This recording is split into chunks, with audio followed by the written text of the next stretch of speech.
तेजस्वी यादव जो शर्त रख दिले वाले ओकरो पर नीतीश कुमार के मुख्यमंत्री बनल रहे में संशय कि 15 दिन हो गया के बाद अभी भी मुख्यमंत्री के शपथ कई राज्य में नहीं खेल कि कहीं ऐसा ना हो कि लालू प्रसाद फिर से एक बार पनक जास और नीतीश कुमार जी उनका पनखा से तोपा गुपचुप तरीका से नीतीश कुमार जी रणनीति बनाते रहे। खास करके अगर बात कही जाओ तो नीतीश कुमार जी के तैयारी यह बात के तरफ इशारा कर रहा बा कि उनका यह बात के आभास हो गई बा, अंदेशा लाग गई बा कि कहीं ना कहीं भारतीय जनता पार्टी तनिको एने ओने होता तो नीतीश कुमार जी से फरियावे खातिर तैयार बा।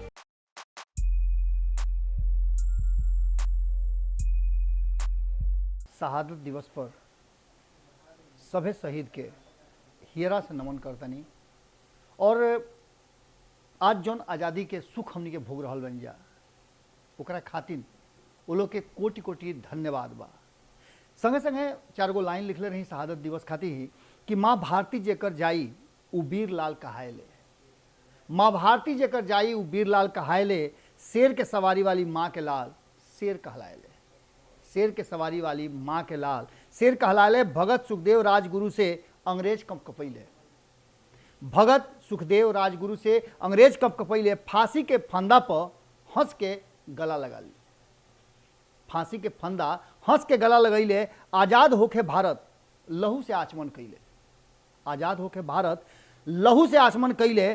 खुश रहे अहले वतन अनंत सफर पर गईले, खुश रहे अहले वतन अनंत सफर पर गईले। आज़ादी के बलिदानी राउर देश कर्जदार बा, आज़ादी के बलिदानी राउर देश कर्जदार बा।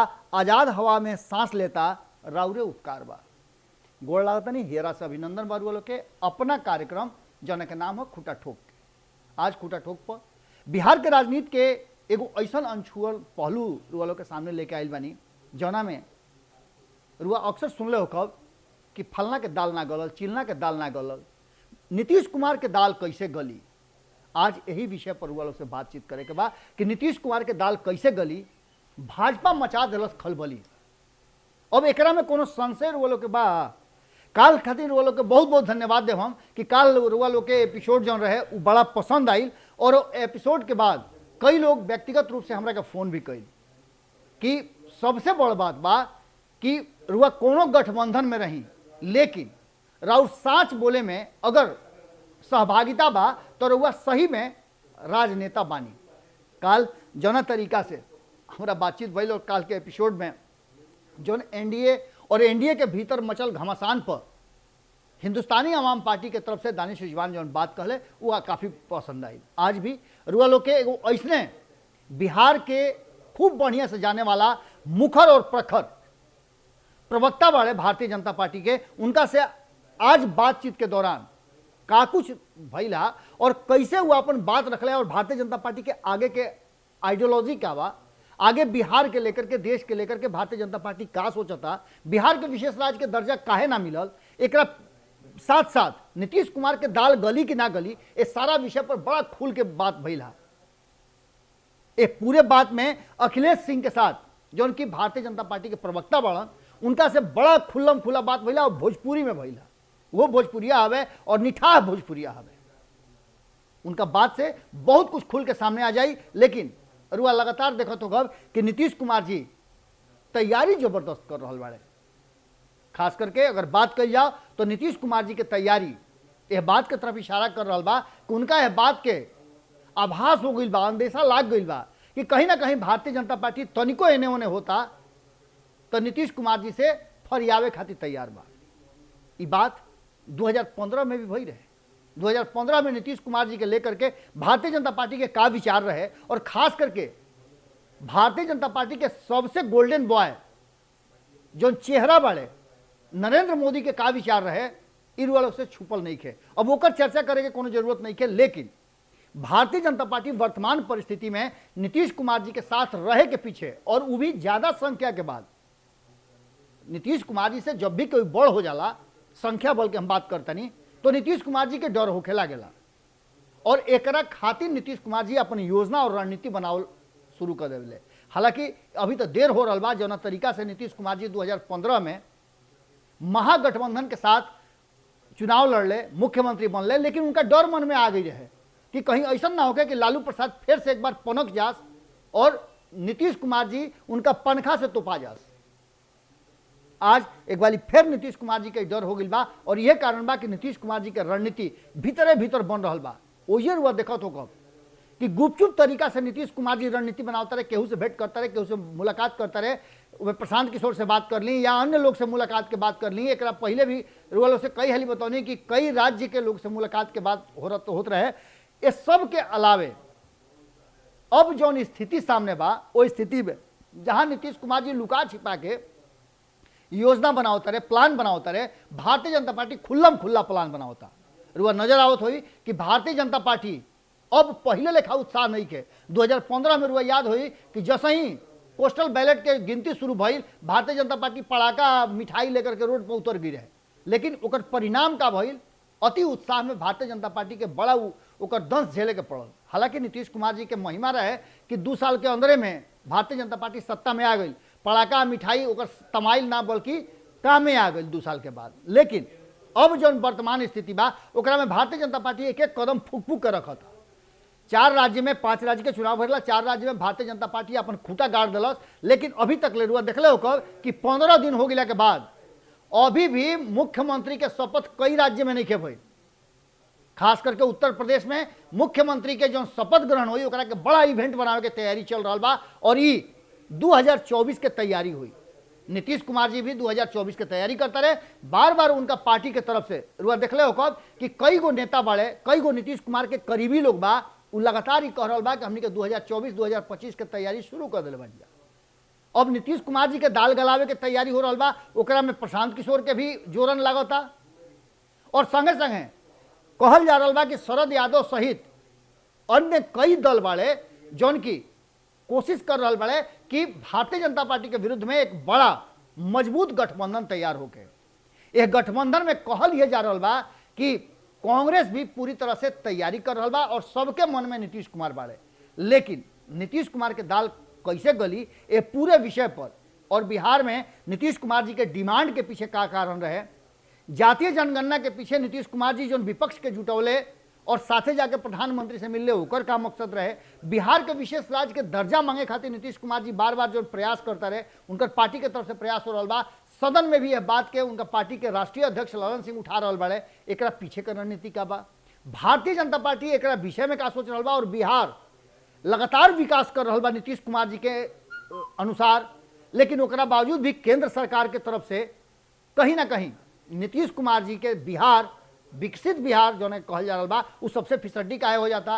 ये सब पर बड़ा खुल के बातचीत भइला और खास बात कि रुआ लोग से बातचीत के दौरान नीतीश कुमार जी जो बिहार दिवस मनौले है, वो बिहार दिवस पर भारतीय जनता पार्टी के नेता और एमएलसी नवल किशोर यादव जो बात कहले है, वो बात निश्चित रूप से एक तरफ इशारा कर रहा बा कि भारतीय जनता पार्टी के सोच का बा। नीतीश कुमार जी के बारे में वो सीधे कहना है कि बानर भालू के खेल देखे खातिर हमनी के ना जाइले जा। प्राण प्रतिष्ठा भी एगो चीज बड़ुए और सम्मान एगो बहुत बड़ा चीज होला। बिहार दिवस एक बड़ा आयोजन होला जौना में नीतीश कुमार जी आपन गुणगान करवावेले, जैसन कि भारतीय जनता पार्टी के कहना बा। और रुआ समझते बानी कि बानर भालू के खेल के मतलब का बा, रुआ खूब बढ़िया समझता नहीं। नीतीश कुमार जी के 7 निश्चय योजना के पूरा गुणगान बखान शराबबंदी होके या फिर अन्य मुद्दा होके, इनमें भारतीय जनता पार्टी के सहभागिता नगण्य रहल हा। वही रुआ देखले हो कि दिल्ली में जौन बिहार दिवस मनावल गई ओकरा में पूरी तरह से केंद्रीय योजना के भरमार रहल।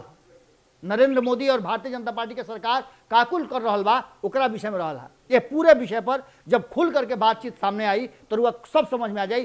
सुनी सब है कि आज बातचीत के दौरान हमरा अखिलेश सिंह से बातचीत भइल हा, ओकरा में का निकल के सामने आइल हा और अखिलेश सिंह के बयान का बड़ुए और का देखतारन बिहार के कौना फ्रेम में बैठा के देखतारन और कौना चश्मा से नीतीश कुमार और नीतीश कुमार के रणनीति, राजनीति और बिहार के भारतीय जनता पार्टी देख रहा बा। चूंकि प्रवक्ता के बयान बड़ा आधिकारिक बयान होला, ऐसे रुआ इनकार ना कर सकिले और अखिलेश सिंह बहुत ही स्पष्ट तरीका से अपन बात रखे खातिर जानल जाले। सुनी का कहत रहे। जैसन की रुआ लोग से अक्सर हम बातचीत करीले और खूटा ठोक में रुआ लोग जानत तानी कि एक नया सिलसिला शुरू कैले बानी, जौना में अलग अलग राजनीतिक दल के विचार भी जाने के हम प्रयास करीले।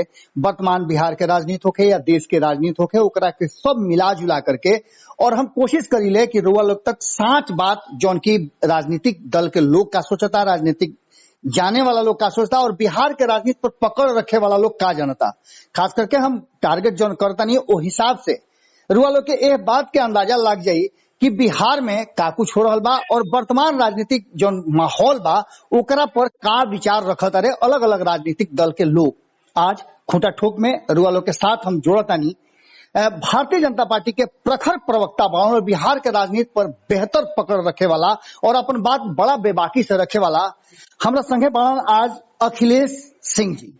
अखिलेश सिंह जी से बातचीत के दौरान आज बिहार के राजनीति में कुछ सवाल ही बा कि नीतीश कुमार जी के वर्तमान जो स्थिति बा और एनडीए के जो वर्तमान स्थिति बा ओकरा में कई तरह के बात कहल जा रहा बा कि भारतीय जनता पार्टी पूरी तरह से डोमिनेट करता और डोमिनेट कैला के बाद कहीं ना कहीं भारतीय जनता पार्टी अपना हिसाब से अब सब कुछ चलावता है जो उनकी पहले नीतीश कुमार जी चलावत रहन। ये पूरे विषय पर बड़ा बेबाकी से हम चाहब कि अखिलेश जी अपन बात रखी। बहुत बहुत स्वागत बरुआ राउर खूंटा टोक में। जी जी प्रणाम।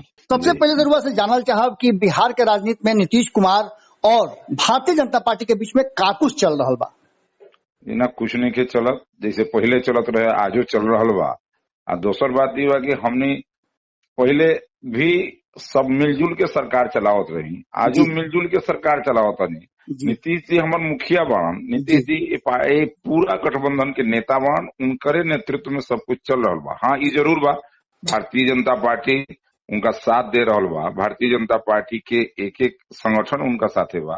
चुनाव भी हमने लड़ी ले तो हर जगह दोनों संगठन मिलके काम करके अपन उम्मीदवार के जितावेला। अखिलेश जी ये बात से केहू के इनकार नहीं है कि रुआ लोग एक साथे मिल करके पिछला 16-17 साल से चला होता नहीं, बीच के अगर 1-2 साल के छोड़ दी था, लेकिन एकरा बावजूद अगर रुआ लोग आपस में बात कर लेता नहीं और बड़ा बड़ा मछली रुआ लोग मिल करके छोटका मछली के हलाल कर लेता नहीं, ई कैसन राजनीति हो? एकरा पर नीतीश कुमार जी चुप रहते रहे, रुआ अपन बात कर लेता नहीं। हम बोचहा सीट के बात कर रहा बनी जी ना, बोचहा सीट के जहां तक सवाल उठा था, जहां तक मुकेश सहनी के सवाल उठा था जी, तो भाई मर्यादा के सीमा के उल्लंघन केहू के ना करे जी। हमने गठबंधन में बानी सर, कभी कभी गठबंधन में ये बात के स्वीकार करने में कोई दिक्कत नहीं है कि गठबंधन में साथ रहला के बावजूद हो सकेला कोई छोट छोट बात पर आपस में विवाद भी हो जाए, लेकिन वो विवाद के परिणाम ये ना होकेला कि हमने एक दूसरा के नुकसान पहुंचावे के प्रयास करेंगे, एक दूसरा के नुकसान पहुंचावे के कभी प्रयास न करे। थोड़ा विवाद हो फिर बाद में हमने करके सलट ली ले, लेकिन जब गठबंधन में रहला के बावजूद मर्यादा के सीमा के उल्लंघन हो जाए, लक्ष्मण रेखा के पार कर देवे, ये बात ठीक ना होकेला। हमने गठबंधन में एक साथे बानी आ ओकरा बाद ई गठबंधन के क्या धर्म है कि हर जगह रुआ अपना पार्टनर के रुआ डैमेज करे के कोशिश करे। अखिलेश जी रुआ बात से एक और बात उत्पन्न हो जाता कि ठीक बा मुकेश सहनी जौना तरीका से उत्तर प्रदेश में चुनाव लड़ ले या जो भी भारतीय जनता पार्टी के बारे में कहले, लेकिन नीतीश कुमार जी के पार्टी जदयू भी तो चुनाव लड़ रहे है, तो दंड रुआ खाली उनके राजनीतिक दल बा तो ओकरा चुनाव लड़े के अधिकार बा जी। हमरा बिहार में हमारे समझौता, बिहार के बाहर समझौता नहीं थे जी, लेकिन समझौता ना रहल ये अलग विषय बा दूसरा स्टेट में जी। लेकिन हम फिर कहता नहीं कि समझौता बिहार लावा, लेकिन मर्यादा के सीमा के उल्लंघन ना होके जी, बात विचार में कोनो ऐसा बात ना होके कहीं जो होके कि कहीं जौना से आदमी के एक दूसरा के बहुत बड़ा नुकसान पहुंचाओ जा सके। चुनाव के परिणाम के बाद भी मुकेश सहनी एनडीए के हिस्सा रही हैं या फिर उनका के बाहर करो? पार्टी नेतृत्व ए पर तय निर्णय ले, क्योंकि हमने यहाँ निर्णय के वो प्रक्रिया बा, संसदीय बोर्ड बा, केंद्रीय नेतृत्व बा, वो निर्णय करेला, सब लोग बैठ के निर्णय करेला। लेकिन इतना बात तो जरूर बा कि आज माने दूरी तो थोड़ा बढ़ल बा, एक कोई इनकार नहीं कर सकता। बिहार के खटास बढ़ल बा जी। बिहार दिवस मनावल गई, बिहार के विकास लगभग 100 साल से ज्यादा के बिहार हो गई और बिहार के विकास के लेकर के लगातार डिमांड रउआ लोग से हो रहा बा। पिछला 7 साल से नीतीश कुमार जी कर रहा बा बिहार के विशेष राज्य के दर्जा खातिर। बिहार के विकास में कहाँ कमी रह गई बा कि बिहार बार बार पिछड़ता और रुआ लोग उनकर बात सुनत नहीं की, एकरा में कहाँ कमी रह गई बा? देखिए बिहार के विकास ला उत्तरोत्तर प्रयास जारी बा। अब सवाल उठता कि जैसे 15 साल कोई छोटा समय ना होखेला, जी बहुत बड़ा समय होखेला। जैसे एगो कोई कंस्ट्रक्टेड बिल्डिंग बाटे, जी ओरा के तूड़े के होई तो उ 1 से 2 दिन लगी, जी लेकिन ओरा के जब बनावे के होई तो उमे 3 से 4 महीना लगे, 6 महीना लग सकेला, साल भर लग सकेला, 2 साल लग सकेला, जो ना कि 10 दिन में आदमी तोड़ दी। जी अब परिस्थिति करीब करीब यही बिहार के जी अगर बनावल बिल्डिंग एक बार तोड़ दिया तो फिर से ओकरा के रिकंस्ट्रक्ट करे में जी परेशानी होखेला। अब परिस्थिति बिहार के साथ ये रहे, 15 वर्ष में ना कोई रोजगार, ना कोई इंफ्रास्ट्रक्चर, सब चीज रोड, बिजली, पानी, सब चीज ध्वस्त रहे, जी बिल्डिंग वगैरह सब ध्वस्त रहे जी और आगे रिकंस्ट्रक्ट कोई सारा औसत समाप्त रहे। अब रिकंस्ट्रक्ट हमने कल शुरू कैले बनी सर, वो जी देखा हम कि स्वास्थ्य के क्षेत्र में जहाँ 3+1 यानी 3 सरकारी 1 प्राइवेट मेडिकल कॉलेज है, जी आज कहाँ 2 दर्जन से ऊपर मेडिकल कॉलेज तक हम पहुंचल बानी। धीरे धीरे हर जिला में मेडिकल कॉलेज स्थापित करे के हमारे लक्ष्य बाटे। ये सब जो हमने काम कर, सड़क के मामले में आज अंधा आदमी भी अगर 2005 के पहले आयल हुई आज आई तो देखी कि हम बिहार के अंदर का सड़क की स्थिति बा, हर घर में बिजली, ओकरा बाद क्या कहते हैं कि लॉ एंड ऑर्डर, ये सब हम ठीक कर रहा बानी। हर ये प्रयास हमारे चल रहा बा। अब प्रयास के परिणाम भी निकल रहा बा कि बिहार अब वो बिहार नहीं के। आज 30 करोड़ 30,000 करोड़ से ज्यादा के हमने के निवेश के कथी कहल जाला यहाँ पर प्रपोजल पड़ल बा, जो कि स्वीकार करे की स्थिति में अब बाटे। अब धीरे धीरे वो सब प्रपोजल यहाँ पर पेप्सी, कोको कोला सबके ये सब जब प्रोजेक्ट यहाँ शुरू हो रहा बा। कुल मिलाकर के हमने क्या प्रयास किया। अब जहां तक विशेष राज्य के दर्जे हम क्लियर कट बात बताओ, जी संविधान के अंदर जी ये यूपीए के सरकार में जिस समय आरजेडी भी में शामिल रहे, उस समय में यहाँ पर ऐसा संशोधन बिल की अब जो वासी की विशेष राज्य के दर्जा नहीं के दिया जा सका। जी विशेष पैकेज जो बाटे, जो गरीब स्टेट बाटे ओकरा के दिहल जा सकेला, जो जी विशेष पैकेज बार बार नरेंद्र मोदी जी देवल ना देत रही हैं जी बिहार के विकास ला, वो एकदम संकल्प आनु बार बार कहलन कि पूर्वांचल, पूरा पूर्वांचल के विकास तब तक ना हुई जले बिहार के विकास नहीं हुई, और जले बिहार के विकास नहीं हुई। अखिलेश जी एगो चर्चा बड़ा जबरदस्त चल रहा बा, चाहे राजनीतिक गलियारा होके, विपक्ष होके या सत्ता में भी बैठल रुआ लोग के साथी जौन बाड़े वो ये बात के कह रहा बाड़े कि नीतीश कुमार जी जौन कई चाहत रहे, यानी नीतीश कुमार जी के दाल नईखी गले देते रुआ लोग, एकरा पीछे का रणनीति बा, या फिर रुआ लोग नीतीश कुमार जी के पीछे करके अगला सीट पर, ड्राइविंग सीट पर रुआ लोग बैठल चाहता नहीं? नीतीश कुमार जी जब तक सक्रिय राजनीति में रही हैं, जी अब भारतीय जनता पार्टी जदयू के गठबंधन के जो एनडीए अस्तित्व में रही, जी तब तक नीतीश कुमार जी ही ड्राइविंग सीट पर बैठी हैं। उनका नेतृत्व में पूरा आस्था बा, पूरा विश्वास बा। हाँ, ये बात जरूर बा कि अब आरजेडी के लोग, बाकी लोग, ये सब लोग बहुत तरह के ख्याली पुलाव लोग पकावेला, वो लोग सपना देखेला, वो सपना के परिणाम में कुछ कुछ कहत रहेला लोग, लेकिन ऐसा कोई बात नहीं के एकदम नीतीश कुमार जी के पूरा 100% समर्थन बा। घर में अगर एक परिवार रहेला तो वो परिवार में भी भाई भाई में परिवार के सदस्य में कभी कभी मनमुटाव हो जाला, 4 को बर्तन रहेला तो वो ढन मनाला। अब सवाल उठा हमनी साथ पानी सब, कभी कभी छोटा छोटा बात ही होकेला, ओकरा गठबंधन पर कोई असर नहीं चलिए बड़ा बेबाकी से अपन बात रखनी, बहुत बहुत धन्यवाद बराउर जी, धन्यवाद। जैसन कि रुआ लोग सुन लेनी, अब एकरा में कोनो संशय नाम के चीज नहीं रह गई, और ना कोनो अझुरहट बा। सौंसे मामला जैसे रसरी अझुरा जला, डोरा अझुरा जला, तो रुआ सझुरावे में काफी समय लागेला। सझुरा के अखिलेश सिंह हर बात कह दिले। अब एकरा बाद आगे जदयू के और नीतीश कुमार के समर्थक लोग के, नीतीश कुमार के सोचे के बाद कि आगे के रणनीति कौना तरीका से हुई।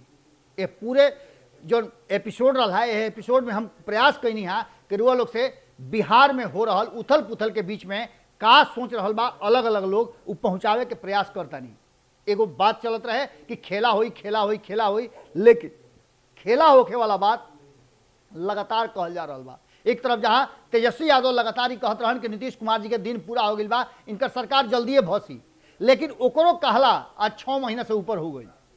दूसरा तरफ मुकेश सहनी और जीतन राम मांझी के बात रहा कि अगर ये पाला बदल दे तो सरकार भस जाई, एकरो कहत काफी लंबा समय हो गई। लेकिन अगर भारतीय जनता पार्टी चाहिए तो नीतीश कुमार जी बिहार के मुख्यमंत्री ना रह सकेले, कारण कि भारतीय जनता पार्टी के समर्थन से ही वो मुख्यमंत्री बनन।